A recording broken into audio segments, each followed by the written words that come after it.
Della had been wondering if she was going to see Perry at all that day.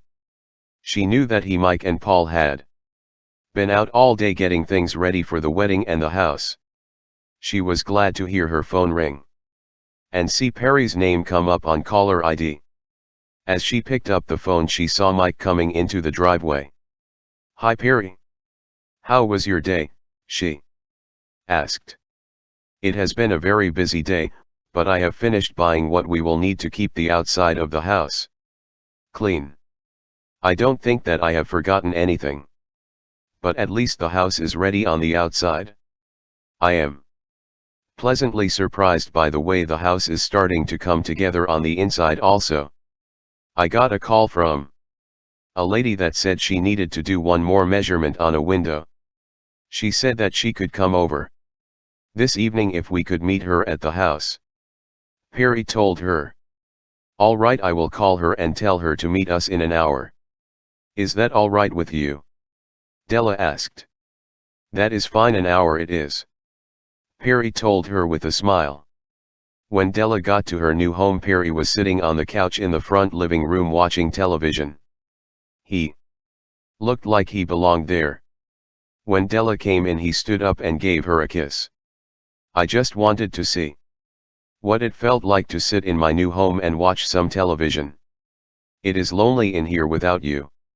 The halls seemed to echo. Within a few minutes the doorbell rang and Della answered the door. The lady was there to measure one of the windows once again. She thought that she might have written down the wrong number. "I am sorry, I just need a few minutes to take a measurement and I will be gone," she told them as she went upstairs to the master bedroom. It had been a long day and Della let the lady who had come to do the measurements out. "I will be back in about 10 days with your curtains and shades all done and ready for your windows. It will take me about a day to hang them all up. I should be done by the 5th. Della was very happy with the news. By everything being done by the 5th, it meant that when she and Perry got back from their honeymoon, the house would be all ready. She took a seat in front of the television and Perry put his arm around her. "This is a nice room, Della. I knew that you would have good taste," he told her and kissed the top of her head. But it was now almost 8 in the evening and they were both getting hungry. "I am getting very hungry, Della. How about you?" Perry asked her. "I am starved. It has been a long day. Why don't we have them deliver a pizza? That way we can have our first meal in our new house and we can try out the new dishes," she asked him. "That sounds good to me." Perry opened his cell phone and placed an order for a pizza and a couple of sodas. They were told that the pizza would be there within the half an hour. With that, Della and Perry sat back and watched some more of the television show. It was great sitting in their own home.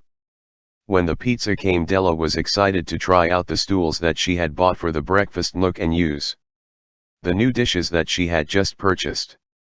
The pizza was a little cold, so she put it in her brand new microwave for a couple of minutes.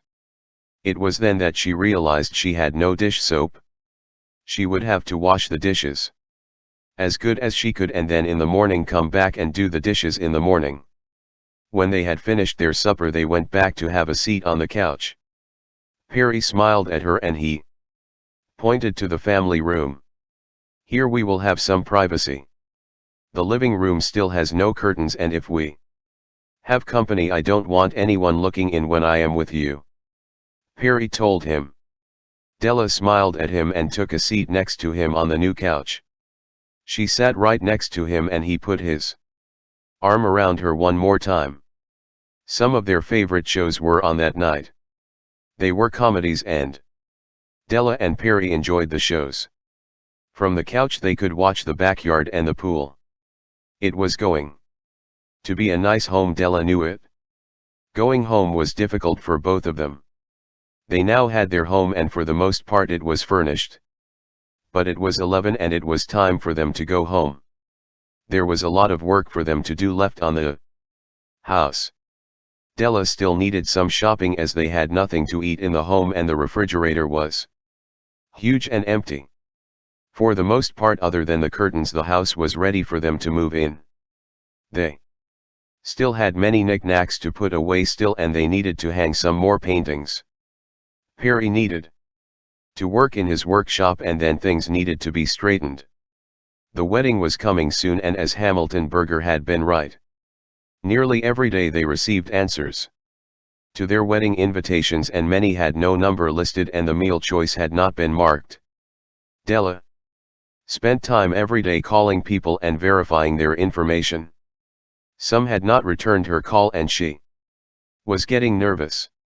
The final list had to be done by the following Friday, and she still had 50 or so invitations out there that had not been answered. The next day was Sunday, and Perry and Della attended church together. It had been a good week and they were a month from their wedding. They left church for a Sunday brunch at the Kavanaugh and sat back to relax once more. When Perry and Della had arrived back at their new home, Perry got a phone call. He was surprised to see that it was his parents on the other line. He picked up the phone and was relieved to find out that she was just confirming everything and letting him know that they would be coming up a week before the wedding. He had offered to pay for their hotel, but his parents would not hear of it. In fact, he had opened a letter from them the other day, and he had found a check for $10,000 in it.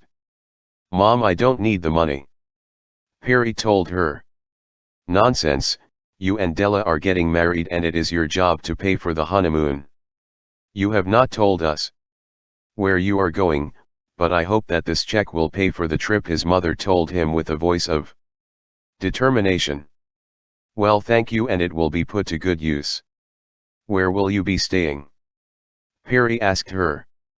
"Oh, we are going to be staying at the Queen Mary." "Why move if we don't have to? They had the rooms available, and we took them," his mother told him. "Well, I am looking forward to seeing you. I love you," and with that Perry hung up the phone. Della smiled. She had seen the check from his mother. Perry's parents were proper and felt that it was their duty to pay for the honeymoon no matter how much money their son had. She liked his mother. She was kind and reminded her of Perry.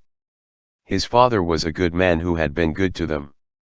Since they had no groceries at the new home, they had stopped at the grocery store on their way to the house. As they carried the many bags into the house, Della was glad that they had chosen the house, that they only had to take a few steps to reach the kitchen from the garage.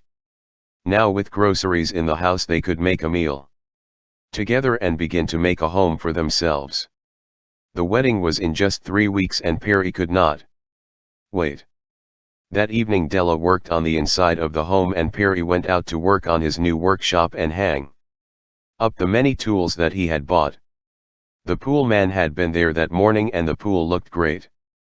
Della thought that she should bring her bathing suit over. She would invite Lori and Mike to bring their suits over to the house also. After all, the pool was there to use. She knew that Perry had wanted the pool as he was a great swimmer. Paul was a good swimmer too and had won a couple of championships during his much younger days. She looked outside at the pool and noticed the lights that could light it up for night swims. The house had everything that she could ever want, but most of all would have her man. She could hear Perry in the work shop as she went outside to check on him and decided to leave him alone. He needed his time to himself. As she did. When he came in, they would spend the time together. Della opened box after box and put the items out. The house was so large, though it still looked empty. Perry had been standing in the doorway watching Della work. She had such good taste. How could he have even considered hiring someone to design the home? She was busy hanging and arranging so many items, and yet the house was still empty. The house was so large, but they would have more of their things sent to the house while they were on vacation. His penthouse had a possible sale effective the 15th of August. If everything worked right, he would be moving his things from the penthouse to his new home on the 10th. He had arranged for the moving truck and had been busy packing for the past 2 weeks. He had a professional coming in the next day to finish most of the packing, and he would have nothing at the penthouse but the most basic of needs until he and Della got married. He would stay at the office for a week. He had spent many nights there and it was not that bad. The Friday before they were to be married he had a room on the Queen Mary, so it was going to work. Everything looked good on his end. The only thing left on the sale was the inspection, and Perry was sure that his penthouse would pass with flying colors. He had kept the house up and had been proud of the way it looked. The young couple who were moving in seemed to be very nice. They seemed to be very excited about the purchase of the penthouse. He had told them that he had been very happy there, but he was now getting married and they wanted to purchase a home. That was the only reason why the penthouse was up for sale at all. The couple had seemed pleased with his answer and had spent a long time out on the terrace. He knew that was what had been the place where he had felt most comfortable. It had been the place where he and Della had looked out and watched the lights of the city and the stars in the sky. He was going to miss the rooftop.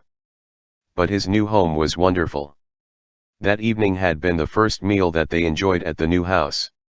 Della made a roast with potatoes and her famous candied carrots. The stove worked fine, and as they sat down to a glass of champagne along with their dinner with candlelight, they clinked their glasses together and smiled. "To a wonderful life in our new home," Perry said with a smile and clinked his glass with Della's. "To a long life in our new home," Della told him.